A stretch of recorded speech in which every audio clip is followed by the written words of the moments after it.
The night Marcus Hale was rejected, the chandelier above him cost more than his first apartment. He had not noticed it when he walked in. That was the thing about Marcus. He never noticed the things that were meant to impress. He noticed the caterer sweating near the kitchen door, carrying trays that were too heavy for one person.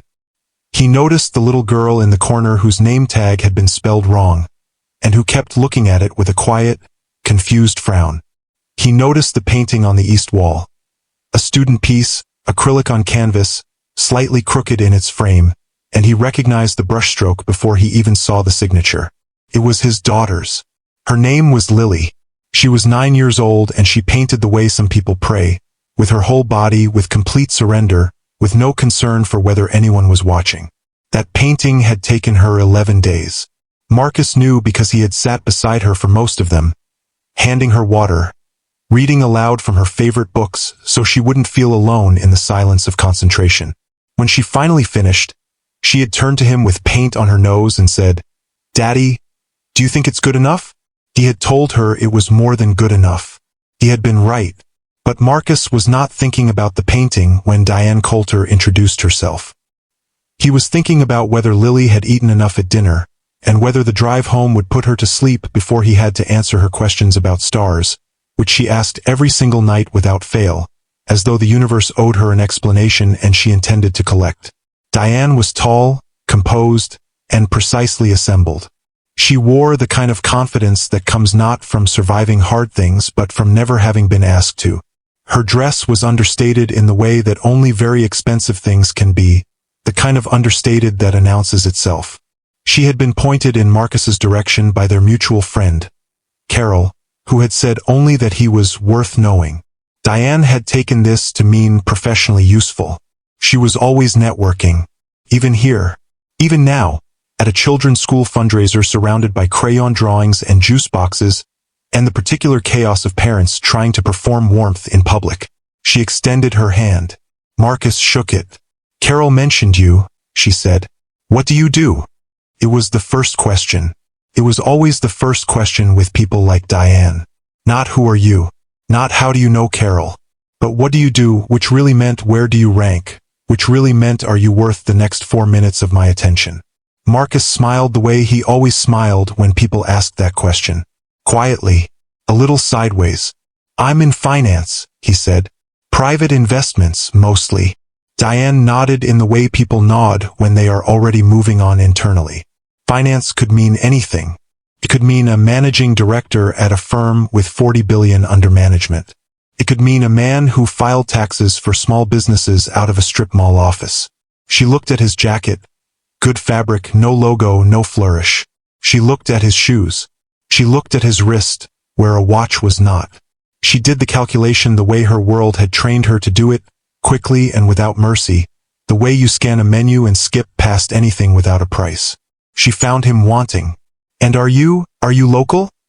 she asked, which was not really a question about geography. "I am," Marcus said. "We've been here about 6 years. My daughter goes to school here." Daughter. Single. The word landed between them like a stone in still water. Diane's smile did not change, but something behind it did. She tilted her chin a half-degree upward. The recalibration was nearly invisible. Nearly. "That's lovely," she said. Then she looked past him. Not rudely, not theatrically, just with the casual efficiency of someone who has already decided, and she said, "I think I see someone I need to catch. It was nice to meet you, Marcus. I hope your daughter enjoys the evening." And she was gone. Marcus stood still for a moment. Not wounded. Not angry. Just still, the way a man stands when something confirms what he already knew about the world and has long since made his peace with. Then he turned back to the east wall. To the crooked painting. To his daughter's name in the corner, written in the careful, looping letters of a 9-year-old who still believed that signing your name to something meant it mattered. He straightened the frame with one hand, and he smiled. Marcus Hale had not always been still like that. There was a version of him, younger, rawer, less weathered by the particular education that only loss can provide, who would have felt that moment with Diane differently, who would have carried it home like a stone in his chest, turned it over in the dark, wondered what he had done wrong. what he had failed to project, what signal he had forgotten to send that would have made him legible to someone like her. That version of Marcus had died quietly sometime around his 31st year. He did not mourn it. He had grown up in Caldwell, a mid-sized city that appeared on no one's list of places to watch or places to be. His mother, Ruth, had worked the overnight custodial shift at St. Augustine's Hospital for 22 years. She was not a woman who complained. She was not a woman who explained herself. She moved through the world with a kind of compressed dignity, the dignity of someone who knows that the floor she is mopping matters, that the hallway she is keeping clean connects a waiting room full of frightened people to the rooms where their frightened people lie, and that this connection is not nothing. It is, in fact, everything. Marcus had understood this early. He had understood it on the mornings she came home still in her uniform, sitting at the kitchen table with both hands wrapped around a coffee mug, not drinking, just holding. He had understood it in the way she checked his homework, not with impatience, not with performance, but with genuine attention, as though his long division problems were documents of some importance, as though the right answer mattered because he mattered, and not the other way around. She never told him they were poor. She never used that word. But she told him other things. She told him that a man who understands money is never fully at its mercy. She told him that the most dangerous form of ignorance is not knowing how the world actually works beneath the surface of how it appears. She told him that the people who build things quietly are always more powerful than the people who announce things loudly, and that one day he would understand why. He had taken her at her word. He had graduated high school with a near-perfect average and a scholarship to Harwell State University that covered tuition but not housing, not books, not the 100 invisible costs that education carries with it like uninvited luggage. He had worked nights at a logistics warehouse, sorting packages from 11 p.m. until 5 a.m., sleeping in 3-hour intervals, studying in the margins of every waking hour that remained. His professors remembered him not because he was the loudest in the room, he was never the loudest in the room, but because his questions were different. They were not questions designed to demonstrate knowledge. They were questions that suggested he had already thought 3 steps past the lecture and was waiting patiently for the curriculum to catch up. He graduated in 3.5 years. His first job was at a small regional investment firm, the kind of place that large firms don't bother to compete with because the numbers are too modest to justify the attention. He was paid modestly. He worked immodestly. Within 2 years he had identified 3 undervalued industrial holdings that his senior colleagues had passed over, not because the opportunity wasn't there, but because it required the kind of patient, granular attention that people with comfortable salaries rarely sustain. Marcus had no comfortable salary. He had a mother who had mopped floors for 22 years. Patience was not a virtue he had cultivated. It was a language he had been raised speaking. He built quietly. He always built quietly. By the time he was 34, he had his own fund. Small, precise, deliberate. By 37, it was not small anymore. And then, at 38, his wife left. He did not speak about this often. Not because it still broke him, it didn't, not anymore, but because Lily was always in the room of that memory, even when she was not physically present, and he had made a decision early on that she would never hear her mother's departure described as anything other than a story about 2 people who wanted different things. It was not a lie. It was a mercy. And Marcus had learned, from his mother, that mercy administered quietly is the highest form of strength. Lily had been 3 when her mother moved to London. She had been 3, and she had looked at Marcus on the first morning of their new life together. Just the 2 of them, in a house that felt temporarily too large, and she had said, with the devastating simplicity of a child who does not yet know that some questions have no good answers, "Is it just us now, Daddy?" He had pulled her close. "It's just us," he had said. "That's enough." He had meant it then. Standing in front of her painting tonight, he meant it still. Diane Coulter was not a cruel woman. This is important to understand. The story is diminished and cheapened if she is simply a villain. She was not. She was something more common and more complicated than that. She was a woman who had been shaped, slowly and completely, by a world that rewards a very specific kind of vision and quietly punishes everything else. She had grown up in a household where achievement was the primary language of love. Her father, a corporate litigator, had expressed affection through enrollment, the right school, the right program, the right summer internship at the right firm. Her mother had expressed it through comparison. Not maliciously, but habitually, the way people repeat patterns they were handed without ever examining the hands. Diane's friend Sarah got into Georgetown. Diane's colleague received partner track. Diane's sister married a surgeon. Diane had learned, without ever being explicitly taught, that love was a scoreboard, and that the only way to feel safe was to be winning. She had won by most conventional measures. Harvard Law, a junior partnership at 41, remarkable by any standard. A condominium in the city's most coveted building, the kind of address that other people at parties recognized with a slight involuntary shift of expression. She dressed well. She spoke precisely. She moved through professional spaces with the assurance of someone who had paid for the right to belong there and intended to collect. But in the private spaces, the ones that don't appear on a LinkedIn profile or a firm bio, Diane Coulter was tired in a way she had not yet found the vocabulary to describe. She was 43. She had dated men who were impressive on paper and hollow in practice.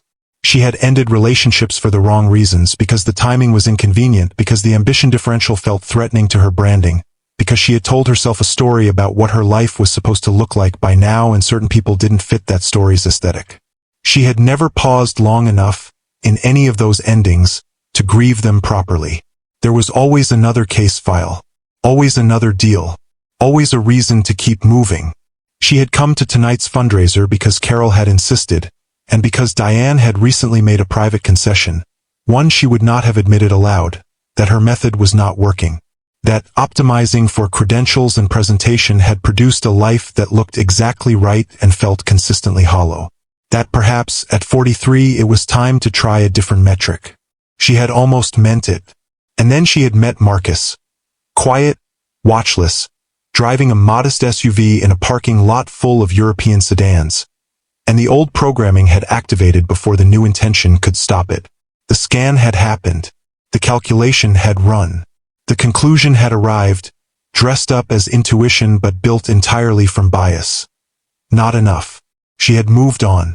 Now, across the room, she was speaking with a man named Preston, broad-shouldered, confident, wearing a watch that announced its own price in the particular silent language of men who want to be read. Preston was a regional VP at a commercial real estate firm. He laughed loudly and touched her arm when he made a point, and Diane found herself smiling at things that were not particularly funny, which she recognized as a bad sign but ignored, because at least Preston was legible. At least she knew what category to put him in. She did not look back at Marcus. But Carol did. Carol Simmons had known Marcus for 11 years.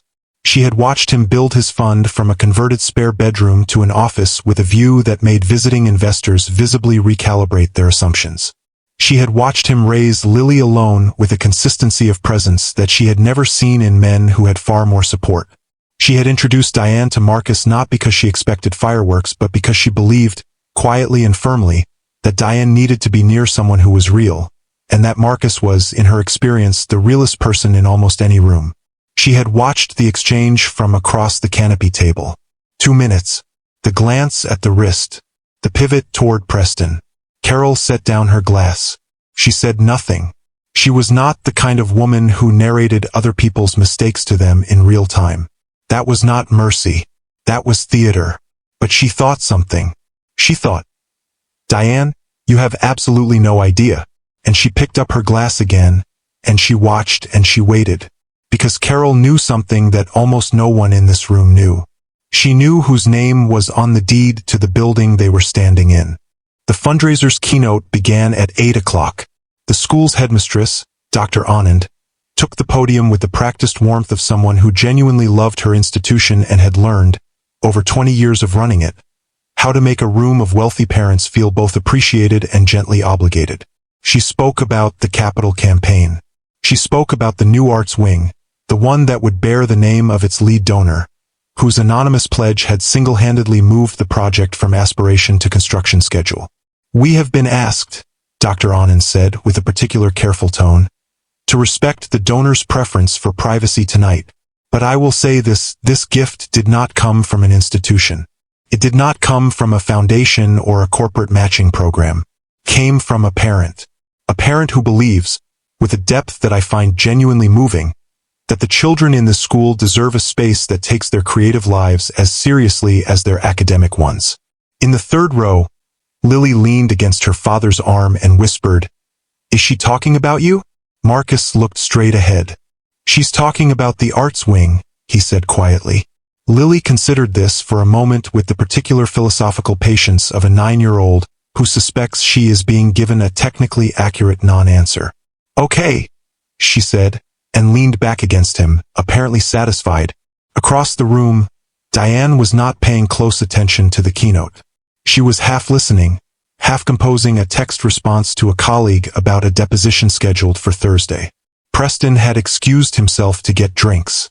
She was in the comfortable autopilot mode of someone who attends these events because they are on the calendar, not because they are present in any meaningful sense. But something snagged her attention. The name, Dr. Anand, wrapping up her remarks, had deviated slightly from the script, as she occasionally did when emotion overtook preparation, and said, "The Hale Arts Wing will open in September, and I hope that every child who walks through its doors feels what I feel when I say that name. Seen, valued, worthy of space." Diane's thumbs stopped moving over her phone. "Hale." She looked up. She looked across the room, and there he was, Marcus in his unremarkable jacket, his daughter pressed against his side, both of them looking at the headmistress with identical expressions of quiet attention. Not pride, not performance, just presence. Diane's first thought was coincidence. Hale was not an uncommon name. This meant nothing. Her second thought arrived approximately 90 seconds later, when the woman beside her, a pediatric surgeon named Grace who had no reason to dissemble, leaned over and murmured, almost to herself, "I still can't believe Marcus Hale funded the whole wing himself. Carol told me what the number was." She paused. It was not a small number. Diane kept her face composed. It was a professional skill she had spent 2 decades refining. "Marcus Hale," she repeated carefully. "Hale Capital," Grace said with mild surprise, as though this were general knowledge. "Private equity. He's been in the journal twice this year. Did you not?" She stopped. Read something in Diane's expression. "Did you not know who he was?" Diane said nothing. Grace, to her credit, did not pursue it. But Diane's mind was already moving, the way it moved in deposition prep, fast and sequential, pulling threads. She knew Hale Capital. Of course she knew Hale Capital. She had reviewed their portfolio summary 18 months ago during due diligence on a client acquisition. 11 holdings. 4 of them market leaders in their sectors. Assets under management that placed the fund comfortably in the top tier of mid-market private equity. The kind of firm that didn't advertise because it didn't need to, because the people who needed to know already knew, and the people who didn't know weren't in the conversation anyway. She had held that portfolio summary in her hands. She had not connected a name to a face because she had not been given a face. Because Marcus Hale did not appear in the society columns, did not attend the galas, did not network in the rooms where Diane spent her professional social life, not because he couldn't, he had received every invitation, but because he had, at some point, made a quiet and total decision about what his time was worth and to whom he intended to give it. He gave it to Lily. He gave it to work that mattered. He gave it, apparently, to arts wings at elementary schools, and to anonymous pledges, and to the silent, steady work of building a life that looked like nothing from the outside and contained everything. Diane set her phone face down on the table. She looked at him across the room. This man she had dismissed in 2 minutes. This man without a watch. This man whose daughter painted with her whole body and asked if it was good enough, and she felt something she was not accustomed to feeling. She felt small. Not cruelly. Not catastrophically. Just accurately. The reception after the keynote had the particular energy of a room that has just been reminded of its own generosity and is now enjoying the warmth of that reminder. People circulated. Wine was poured. Conversations bloomed in small clusters near the student art displays. Parents pointing at brushstrokes, children pulling at jacket sleeves. The comfortable noise of a community that feels, at least tonight, like it is working. Diane stood near the window. She had not moved much since Grace's quiet revelation. She had smiled at the right moments, responded when addressed, maintained the surface with the professionalism of long practice. But underneath the surface something was running. A recalculation, a re-examination, a slow and uncomfortable audit of the last 2 hours. She kept returning to the same image. Marcus, turning back to the painting on the wall after she walked away. Not watching her go. Not adjusting his posture or reclaiming his dignity through any visible performance. Just turning. Back to the painting. Back to his daughter's name in the corner. Back to the thing that actually mattered to him, as though her departure had been, at most, a mild weather event in a day organized around more important things. That image was doing something to her that she did not entirely welcome. Carol appeared at her elbow with a fresh glass of sparkling water and the expression of a woman who has been waiting patiently for a specific conversation to become inevitable. "You figured it out," Carol said. "It was not a question." "Grace told me," Diane said. Carol sipped her water. "What did you think?" Diane chose her words with the precision of a lawyer who knows that the first draft of a sentence is rarely the one you want on record. "I think," she said slowly, "that I may have been operating with incomplete information." Carol looked at her with a kind of affectionate, unsurprised sorrow. "Diane, you looked at his shoes." The accuracy of this landed without softening. Diane did not flinch, because she had trained herself not to flinch, but she felt it. "I know," she said. "He noticed," Carol said. "He always notices. He just doesn't say anything about it." She paused. "That's not weakness, by the way, in case you were filing it as weakness." "I know that too," Diane said, and this time she meant it not as a defensive reflex but as a genuine, slightly painful acknowledgement. She did know it.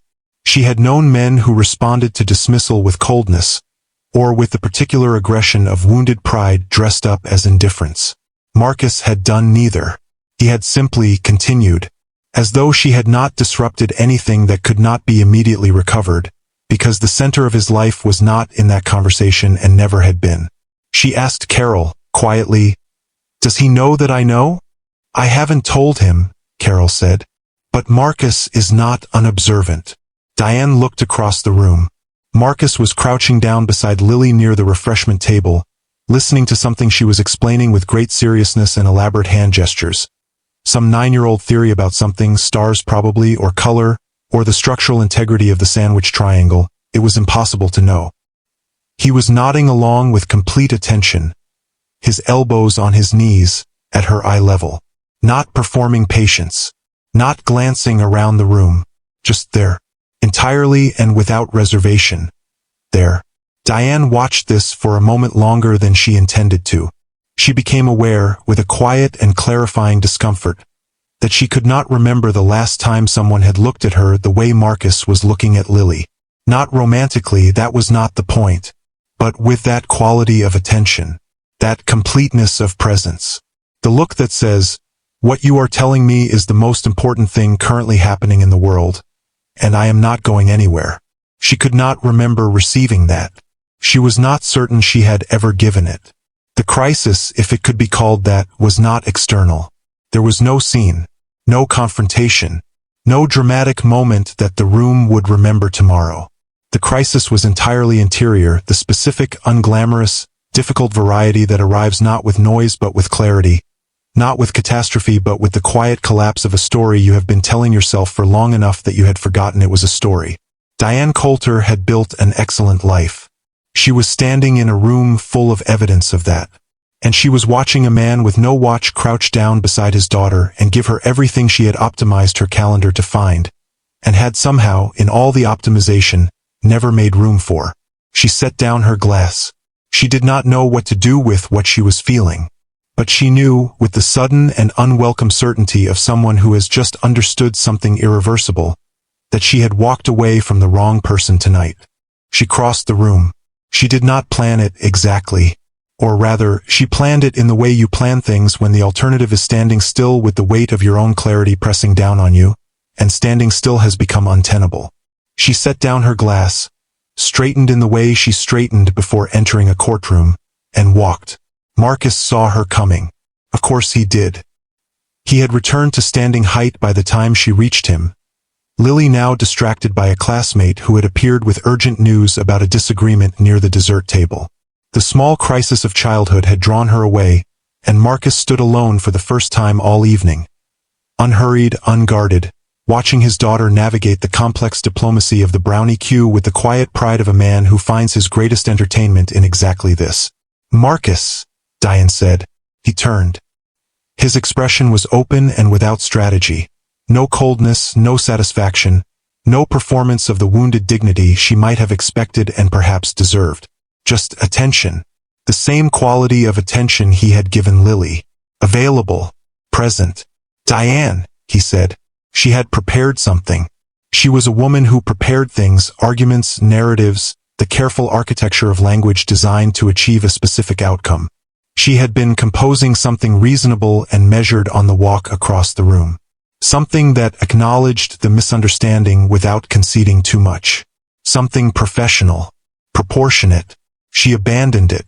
"I owe you an apology," she said. "A genuine one, not a polished one. I made a series of assumptions about you in about 90 seconds, and all of them were wrong, and I walked away from a conversation before it had started. And I want to say that I'm sorry for that. Not because of—" She paused, made a small gesture that encompassed the room, the building, the unnamed magnitude of what she now understood. "Not because of any of this. Because it was a rude and reductive thing to do to a person, and you didn't deserve it." Marcus looked at her for a moment. Then he said, "You don't need to apologize for that." It was not dismissal. It was something different. The tone of a man who genuinely did not carry the grievance she was attempting to repay, because he had never picked it up in the first place. "I want to," she said. "I've spent most of my adult life making decisions based on signals and categories, and I'm very good at reading rooms. I'm apparently not as good at reading people. A beat. Or at reading myself."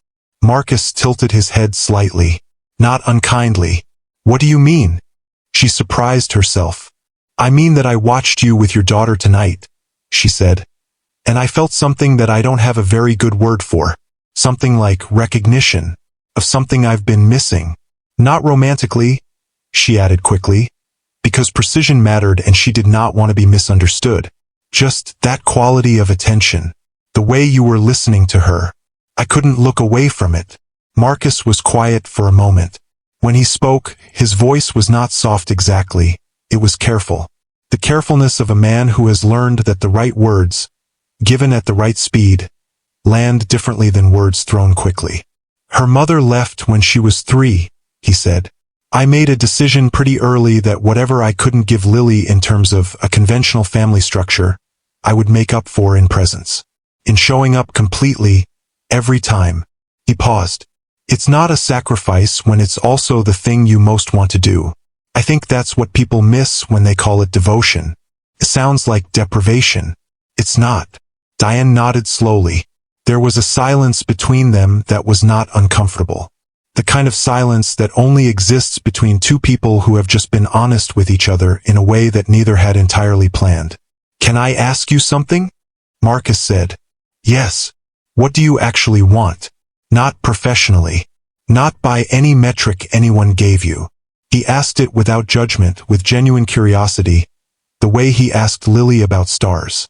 As though the answer mattered. "When you imagine a good life, what's in it?" Diane opened her mouth, closed it, looked at him with an expression that was, for the first time all evening, completely unguarded. "I don't know," she said. "I think I've been so focused on building the right life that I forgot to decide what I actually wanted to live in." Marcus nodded, slowly, recognizingly. "That's an honest answer," he said. "It's the first one I've given tonight," she said.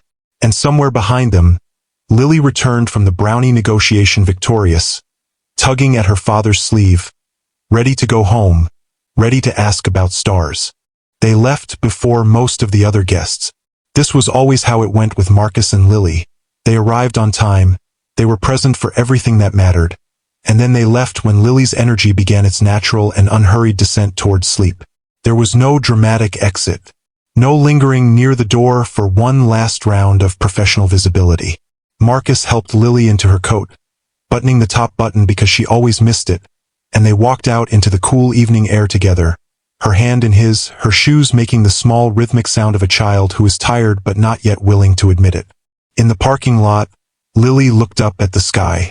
"Daddy," she said, "how many stars are there?" Marcus considered this with the seriousness the question deserved. "More than anyone has ever been able to count," he said. "But someone's tried?" "Many people," he said, "for thousands of years." Lily processed this for a moment, walking in the slow, deliberate way of a child conducting internal calculations. "I think that's good," she said finally. "That people keep trying even when they can't finish." Marcus looked down at her. "I think so too," he said. He buckled her into the back seat, and she was asleep before they reached the end of the school's long driveway, the particular swift sleep of children who have spent their entire emotional reserve on a single important evening and have nothing left to protect. He drove home through quiet streets, one hand on the wheel, the city moving past the windows in the soft peripheral blur of late-night streetlights. He was not thinking about Diane exactly, but he was thinking about what she had said. Not the apology, he had meant it when he told her she didn't need to give one, because he genuinely did not carry it. But the other part, the question he had asked her, and the answer she had given. "I've been so focused on building the right life that I forgot to decide what I actually wanted to live in." He recognized that. He had lived inside that sentence for a period of his own life, the years before Lily, when ambition had been both his engine and his entire destination, when he had confused the construction of something significant with the experience of something meaningful. The fund had been built in those years largely, the foundation laid, the structure erected in the particular focused silence of a man who has converted all his longing into labor. And then Lily. And then everything had rearranged itself around a more honest gravity. He pulled into the driveway and sat for a moment in the quiet car, listening to her breathe in the back seat. He did this sometimes, not for long, never long enough to become strange. Just a moment of stillness before the transition back into the house, into the bedtime routine, into the ordinary sacred architecture of their evenings together. He thought about the painting on the wall of the school. 11 days. Her whole body. Paint on her nose. "Daddy, do you think it's good enough?" The Hale Arts wing would open in September. In it there would be light and space and the specific kind of room that tells a child, your creative life is not a hobby. It is not something you do between the real things. It is one of the real things. It is, in fact, the thing that makes the other things worth doing. He had not built it for recognition. He had not built it to prove something to the Dianes of the world, or to be discovered, or to have his shoes reconsidered in light of his balance sheet. He had built it because his daughter painted like she prayed, and he believed, with the quiet, unshakable conviction of a man who has thought carefully about what he values, that the world should have more rooms that honor that. That was all. That had always been all. He carried Lily inside without waking her, the practiced lift of a father who has done this 1,000 times. Her head on his shoulder, her weight familiar and complete, her breath slow against his collar. He laid her down, pulled the blanket up, sat on the edge of the bed for a moment in the dark. On her nightstand, beside the glass of water he always left there, was a small folded piece of paper. He picked it up. Inside, in her careful looping letters, "For Daddy, you always make things better. Love, Lily." He folded it back. He held it in both hands for a moment. Not like a trophy, like something that could not be purchased, could not be built, could not be optimized or earned through any transaction the world recognized as legitimate. Something that existed only because he had shown up, completely and without reservation, for 9 years. He set it back on the nightstand. He turned off the light. And Marcus Hale, billionaire fund manager, the man whose name was on the building, walked down the hall to his own room in his unremarkable house, and slept the deep and untroubled sleep of a man who knows exactly what he has.